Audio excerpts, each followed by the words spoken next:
What's up everybody, it's Thronebreaker and we are back with another explained video. This time we are starting with the Witcher series with the OG itself, The Witcher. Since we did our Thronebreaker video, I've been wanting to revisit this universe and plan on making a video for each of the games in the mainline trilogy. I'll be honest, this one, it didn't age well, but it does happen shortly after Thronebreaker and sets the stage for events in later games. I do have to mention, these games, like any good RPG, give you choices. Choices that dictate the future of events that happen not only in the current game, but also in the games that come after. This means there are multiple possible storylines. Do me a favor and just accept the fact that everything that happens here is canon, for no reason other than the fact that I'm not going to be playing these games several times, and also, I said so. However, no matter what path is taken, it is still a great story, and if you're one of those that can't stand the outdated gameplay, meme-worthy graphics, or can't spare 35 plus hours to play the OG Witcher, don't worry, I got you.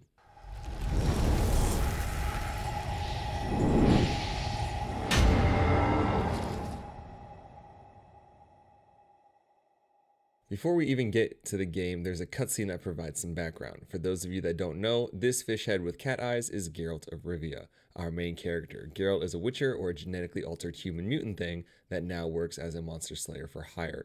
He's been tasked with lifting the curse from the monarch's daughter. She's been turned into a Striga, or the ex-wife of Street Fighter's Blanca. Geralt beats its ass and steals its bed. Striggers don't like sunlight, and turns back into the princess at dawn. With the naked girl right in front of him, Geralt checks out her teeth. Have to make sure she's not cursed, you sickos. Someone apparently doesn't like the dentist, wakes up and slices our mans. Soon after, on the eve of the Great War, Geralt disappeared. 5 years after the Great War, the northern kingdoms are struggling with famine and disease, and non-humans are desperately fighting for survival. Monsters are running rampant, and Geralt's passed out in the forest and has no memory. He gets picked up by the homies and is taken to Kaer Morhen, the Witcher Sanctuary. But we're not safe yet because evil Bono is trolling under the bridge. Trish Marigold, aka low-cut jiggle physics hot redhead sorceress lady, helped Geralt recover, but he still does not remember anything. Quick side note, CDPR devs were a bunch of simps for this game. Every single female character is completely stacked, and most end up either naked or in lingerie. Maybe this is how it was back then. I don't have a time machine to check for historical accuracy, so we're just gonna go ahead and assume simps. Bandits, scary monsters, and mages, oh my, rush the stronghold. The upper courtyard is also being breached by evil Bono and Dulcime's jet cousin. In this game, Bono goes by the Professor. He's a murderer for hire. Fake Dulcime, who we will call until we learn his real name, is an unknown sorcerer who is supposed to be all super powerful, but he can't do the stretchy arm thing or yoga fire. Marigold figures out they're going after the Witcher mutagens, the compounds that turn people into mutant witchers. Triss, her cleavage, Geralt, and Leo, this random dude who's not even a witcher, go after Bono and Dulcime. Fake Dulcime gets away with the mutagens, and the Professor follows up after putting a bolt through Leo. Let's be honest, I can't even act like I care. We've known this dude for like 10 minutes, Geralt tripping for no reason. Man's lost his whole memory. I doubt he even knows who Leo is. After the battle, Triss isn't doing so good, so Geralt does a random fetch quest, gives Triss a potion, and has sex with her. Triss is all like, Geralt, you the best like always. And Geralt responds with, bitch, I don't remember. Leo gets a hero's funeral pyre. Again, we have no attachment to this character, and the remaining crew decide to split up to find the culprits. With no information other than the bandits are with a group called Salamandra, Geralt's off to Temeria, where King Foltest owes him a favor for removing the Striga curse. Geralt gets to the Vizima outskirts, where some kid named Alvin is almost eaten by demon dogs. Big rips to that lady. Alvin then gets possessed, saying the White Frost is coming, basically this game's apocalypse.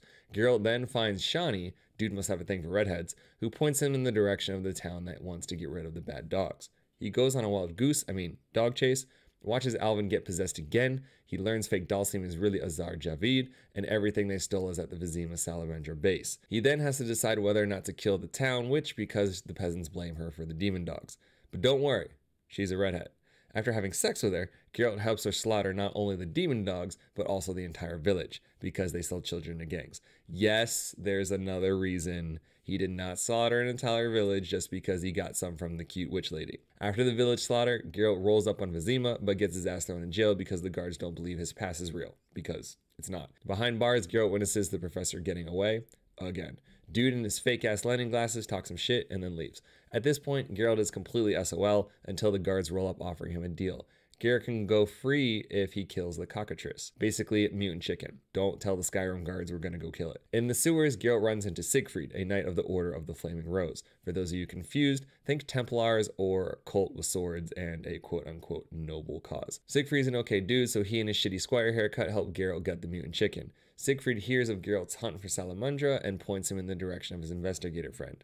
This medieval elf on a shelf has been tracking Salamandra for a while now. If you haven't guessed, Azar is their leader, and they stole the Witcher mutagens for genetic experiments. Geralt follows a lead to an alchemist named Kalkstein and attempts to get this Neanderthal's trust by being his bitch and doing stupid early 2000s fetch quests in an attempt to open an all-powerful magic swamp tower. As the investigation continues, the investigator friend has to lay low because Salamandra is tracking him. Geralt finds more evidence that Kalkstein is sus as fuck, and when the investigator friend comes back, devises a trap for Kalkstein using his desire to get the tower open. After another annoyingly tedious set of forgettable tasks, Geralt finally gets the magic items from the tower and meets up with the investigator. But oh shit. The investigator is Azar? Not quite. Mans was murdered while he was laying low, and Azar took his form to set up Geralt so he could steal the magical artifacts. He knew Geralt was trying to open the tower for Kalkstein. The professor teleports in, and these fools are about to get bodied 2v1 against Geralt until they run away like little bitches. Again. This time, Geralt is poisoned and is left to die in the swamp. During this battle, a greater conflict between the Order of the Flaming Rose and the Scoia'tael, rebellious non-humans, is starting to emerge.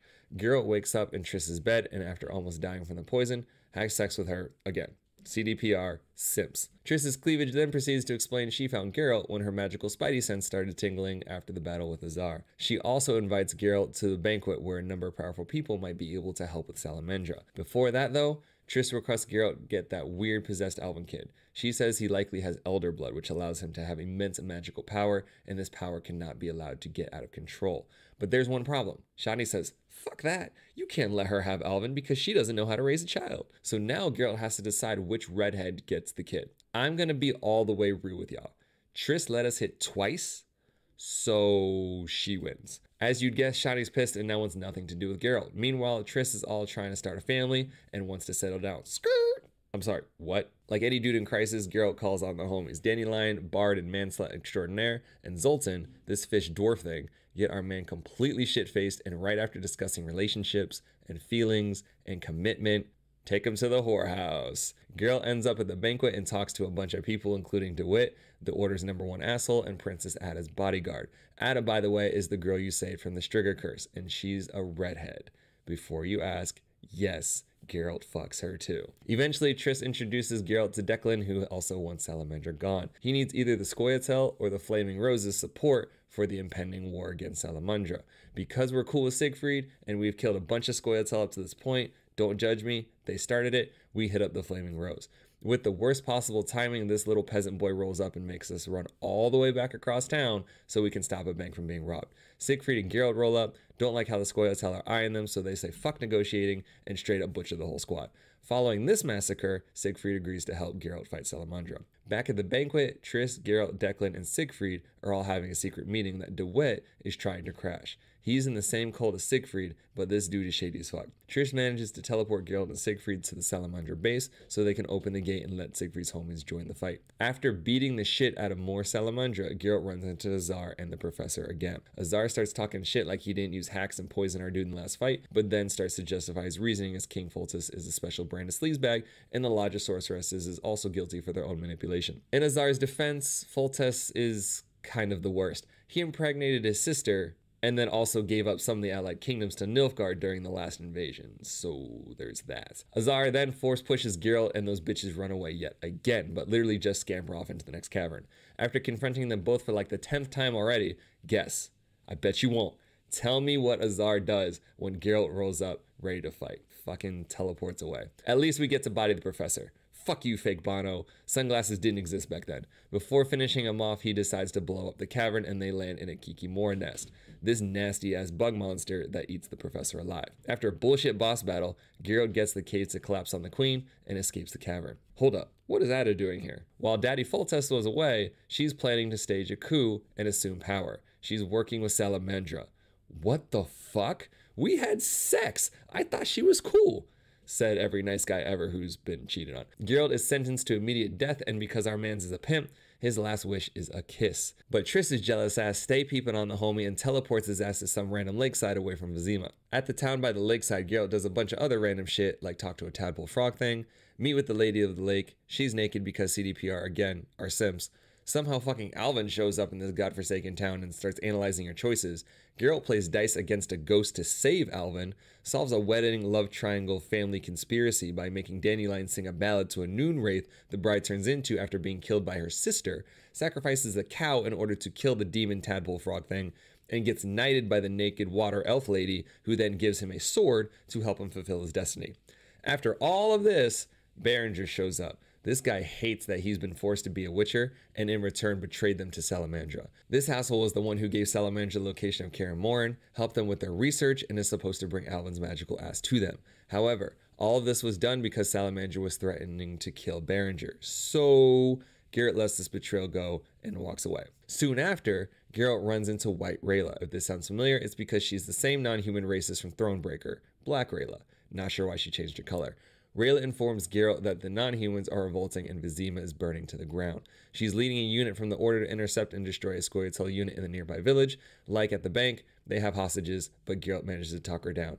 Let's see if we can negotiate with them first. Dandelion finds Geralt and tells him that one of the hostages is Alvin. This fucking kid stay putting himself in bad situations. He might as well be Haruka from Yakuza. Geralt attempts to negotiate with the Elven unit, but they understandably upset that he massacred the entire unit from the bank, so they're not hearing his shit. Again, because Siegfried has been a pretty good dude so far and the elves more or less assholes this entire game, Geralt once again partners with the Order, eradicating another non-human unit. Seeing this, Alvin dips, and we have no clue where the hell he just went. Geralt and Dandelion take a boat back to Vizima, a boat that has been there literally the whole time, but dealing with all this other random BS that we just talked about seemed like the priority instead of, stopping Salamandra or the chaos that is literally setting Vizima on fire right now. Vizima is currently locked in a war between the Order and the Scoia'tael, and King Foltest has finally returned. Foltest runs into Geralt and takes him back to his castle. The king's daughter, the redhead that Geralt fucked and then was betrayed by, yeah, she's cursed. Again. The king wants you to fix her, again.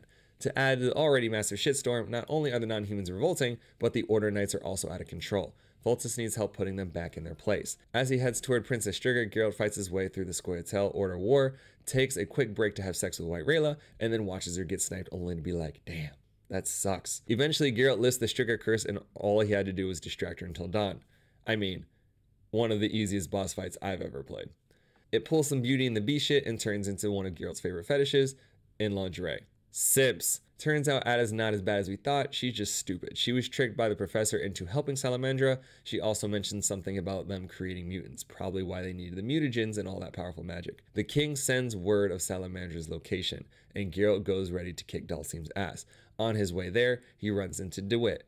The fuck is he doing here? This asshole is the one who brought the curse back on the Princess Ada, the asshole who's working with Salamandra. This asshole has to go, so Geralt slices that ass up. Once again, Geralt finally catches up to Azar, and once again, that pussy runs away. Again, and again, and again. This continues as Geralt fights his way through a small mutant army and finally catches up to Azar in the depths of the Salamandra base. After finally ending this bullshit Tom and Jerry ass cat and mouse game, the magic mirror is still on. And a fucking Grand Master of the Order is trying to contact Azar saying he wants the mutated Knights of the Order in Vizima? What? The Order of the Flaming Rose is behind all of this? He hired Salamandra to steal the mutagens and the magic so they could create their own mutant army and reshape the world in the Grand Master's image, all under the guise of this righteous cult. Luckily, the homie Siegfried is still pure because he had no idea the Grand Master was such a douchebag. Back in Vizima, the Grand Master continues his plan to use his mutant army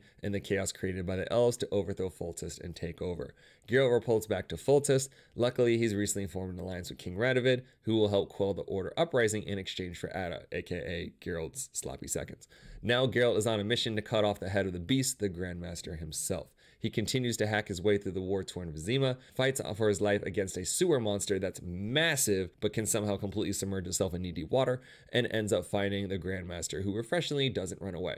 yet. The Grandmaster is having countless visions of the White Frost and the prophecy that will bring the end of the world as we know it. He aims to use the mutants in an effort to protect humanity and then reshape it in his image. Suddenly, he does the spirit bomb pose and transports them to the Vizima he sees in his visions. Vizima after the onset of the White Frost. Geralt then straight up goes, fuck your visions, fuck your cult prophecy bullshit, fuck your fake ass just cause, fuck all the bad guys in this game who just keep running away, fuck your shitty ass beard, just die. Geralt's about to give this guy his until this random ass frost demon shows up and straight up Sindel screams the hell out of the Grandmaster, knocking him on his ass.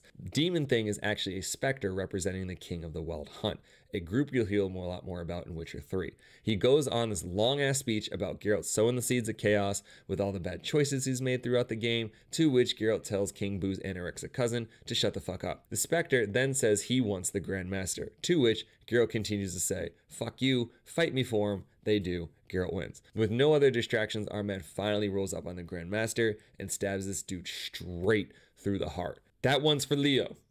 Wait, who's Leo again? Geralt awakes from the dream state the Grandmaster had him in. Dandelion informs Geralt that the rebellion has been abolished, Foltest has regained control, and Siegfried is the new Grandmaster of the Order.